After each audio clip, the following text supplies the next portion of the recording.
আসসালামু আলাইকুম সুপ্রিয় দর্শক, আশা করি আপনারা সকলে ভালো আছেন।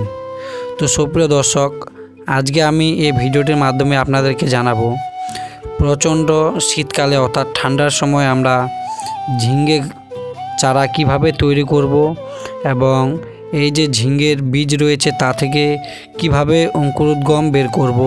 শুধু ঝিঙের চারা নয়, আপনি চাইলে যে কোনো বীজের চারা তৈরি করতে পারেন, যেমন শসা, লাউ, করলা ইত্যাদি। সে পদ্ধতি আমরা এই ভিডিওটির মাধ্যমে জেনে নেব। তো সুপ্রিয় দর্শক, যারা আমার এই আধুনিক কৃষি তথ্য ইউটিউব চ্যানেলটি সাবস্ক্রাইব করেছেন তাদেরকে অসংখ্য ধন্যবাদ, এবং যারা এখনও সাবস্ক্রাইব করেননি প্লিজ চ্যানেলটি সাবস্ক্রাইব করে পাশে থাকুন। সুপ্রিয় দর্শক, চারা তৈরি করার জন্য সর্বপ্রথম আমাদেরকে যেই কাজটি করতে হবে, প্রথমে আপনি যে কয়টি চারা ফেলতে চান, 50টি হোক বা 100টি বীজ, আমাদেরকে 12 থেকে 14 ঘন্টা ভিজিয়ে রাখতে হবে। ভিজিয়ে রাখার পর সেই বীজগুলোকে অর্থাৎ বীজ থেকে অঙ্কুরোদ্গম বের করার জন্য গরম জায়গায় রাখতে হবে, যেমন আপনি পোয়ালের জাকে বা খড়ের যে পুন রয়েছে সেটাতে রাখতে পারেন। এছাড়াও কাঁচো গোবরের ঢিপিতে রাখতে পারেন। এছাড়াও মাটির তলায় অর্থাৎ যেখানে মাটি উষ্ণ মাটিতে রাখতে পারেন।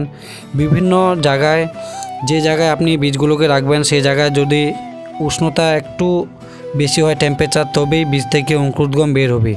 তো এর ফলে শীতকালে বীজ থেকে অঙ্কুরোদ্গম বের করার জন্য আমাদেরকে উষ্ণ জায়গায় বীজগুলোকে রেখে কয়েকদিন অঙ্কুরোদ্গম বের করে নিতে হবে। এরপরে গ্লাসে করে হোক বা আপনি যে জমিতে একবারে চারা তৈরি করবেন সেখানে ডাইরেক্ট সেই বীজগুলোকে কিভাবে লাগাবেন।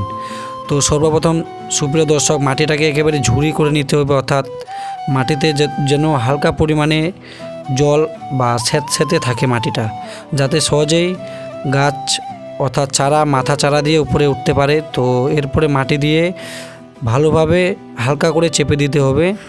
আর হ্যাঁ, একটা বিষয় সুপ্রিয় দর্শক, চারা তৈরি করার সময় মাটিতে কোনো প্রকার রাসায়নিক সার ব্যবহার করবেন না। রাসায়নিক সার প্রয়োগ করার ফলে কিন্তু চারার যে অঙ্কুরোদ্গম রয়েছে সেটা পচে যাওয়ার অনেক সম্ভাবনা থাকে, তাই মাটি থেকেও রাসায়নিক সার ভুল করেও প্রয়োগ করবেন না। তো 4 থেকে 5 দিন পর আমাদেরকে সেই চারাগুলোতে জল দিতে হবে, এবং শীতকালে যদি 1 ঘন্টা বা 2 ঘন্টা রৌদ্র আসে তাহলে সেই রৌদ্রুর মধ্যে চারাগুলোকে রাখতে হবে। রৌদ্রুর মধ্যে রাখার ফলে খুব সহজেই আমাদের চারা তৈরি হয়ে যাবে। তো রৌদ্রে 3 থেকে 4 দিন রাখবেন, এবং 2 দিন অন্তর অন্তর বা 3 দিন অন্তর অন্তর গাছগুলোকে অর্থাৎ চারাগুলোকে দেখবেন। যদি জল শুকিয়ে যায় তাহলে জল দেবেন। মিনিমাম 10 থেকে 15 দিনও সময় লাগতে পারে চারা তৈরি হতে। তো সুপ্রিয় দর্শক, দেখতে পাচ্ছ আমি এখানে 50টি চারা তৈরি করার জন্য গ্লাসে অর্থাৎ টবে করে লাগিয়েছিলাম। তো 50টি চারা তৈরি হয়ে গেছে। তো আপনিও চাইলে এই পদ্ধতির মাধ্যমে শীতকালে ঝিঙের চারা তৈরি করতে পারেন। তো যাই হোক সুপ্রিয় দর্শক, আজকের ভিডিওটি এ পর্যন্তই। আপনাকে যদি ভিডিওটি ভালো লেগে থাকে তাহলে অবশ্যই ভিডিওটি লাইক এবং ইউটিউব চ্যানেলটি সাবস্ক্রাইব করে বন্ধুদের সাথে ভিডিওটি শেয়ার করে দিবেন। আবারও দেখা হচ্ছে একটি নতুন ভিডিওর সাথে। ততক্ষণে আশা করি ভালো থাকবেন এবং সুস্থ থাকবেন।